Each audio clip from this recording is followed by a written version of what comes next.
लीजिए सुनिए देवकीनंदन खत्री के लिखे उपन्यास चंद्रकांता के पहले भाग का 23वां बयान मेरी यानी समीर गोस्वामी की आवाज में। शाम को महाराज से मिलने के लिए बीरेंद्र सिंह गए। महाराज उन्हें अपने बगल में बैठाकर बातचीत करने लगे। इतने में हरदयाल सिंह और तेज सिंह भी आ पहुंचे। महाराज ने हाल पूछा। उन्होंने अर्ज किया कि फौज मुकाबले में भेज दी गई है। लड़ाई के बारे में राय और तरकीबें होने लगीं। सब सोचते विचारते आधी रात गुजर गई। एकाएक कई चौबदारों ने आकर अर्ज किया। महाराज, चोर महल में से कुछ आदमी निकलकर भागे, जिनको दुश्मन समझ पहरे वालों ने तीर मारा, मगर वे जख्मी होकर भी निकल गए। ये खबर सुन महाराज सोच में पड़ गए। कुमार और तेज सिंह भी हैरान थे। इतने ही में महल में से रोने की आवाज आने लगी। सभी का ख्याल उस रोने पर चला गया। पल पल में रोने और चिल्लाने की आवाज बढ़ने लगी, यहां तक कि तमाम महल में हाहाकार मच गया। महाराज और कुमार वगैरह सभी के मुंह पर उदासी छा गई। उसी समय कई लौंडियां दौड़ती हुई आईं और रोते रोते बड़ी मुश्किल से बोली, चंद्रकांता और चपला का सिर काटकर कोई ले गया। यह खबर तीर के समान सभी को छेद गई। महाराज तो एकाएक हाय कह के गिर पड़े। कुमार की भी अजब हालत हो गई। चेहरे पर मुर्दनी छा गई। हरदयाल सिंह की आंखों से आंसू जारी हो गए। तेज सिंह काठ की मूरत बन गए। महाराज ने अपने को संभाला और कुमार की अजब हालत देख गले से लगा लिया। इसके बाद रोते हुए कुमार का हाथ पकड़े महल में दौड़े चले गए।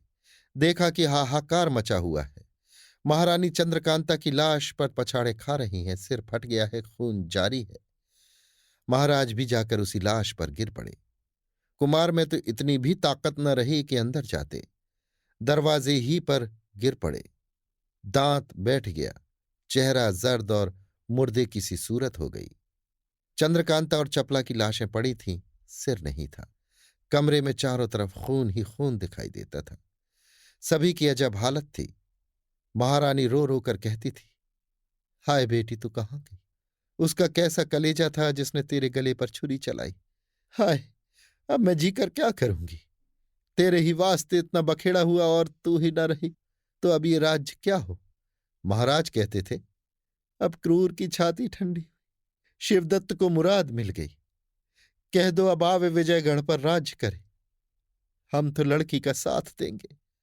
एकाएक महाराज की निगाह दरवाजे पर गई। देखा बीरेंद्र सिंह पड़े हुए हैं, सिर से खून जारी है।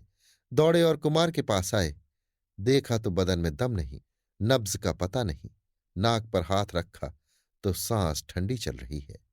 अब तो और भी जोर से महाराज चिल्ला उठे, बोले, गजब हो गया, हमारे चलते नौगढ़ का राज्य भी गारत हुआ।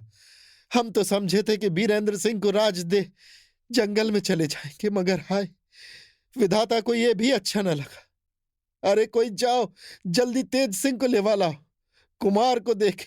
हाय, अब तो इसी मकान में मुझको भी मरना पड़ा।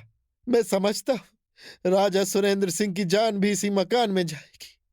हाय, अभी क्या सोच रहे थे, क्या हो गया? विधाता, तूने क्या किया?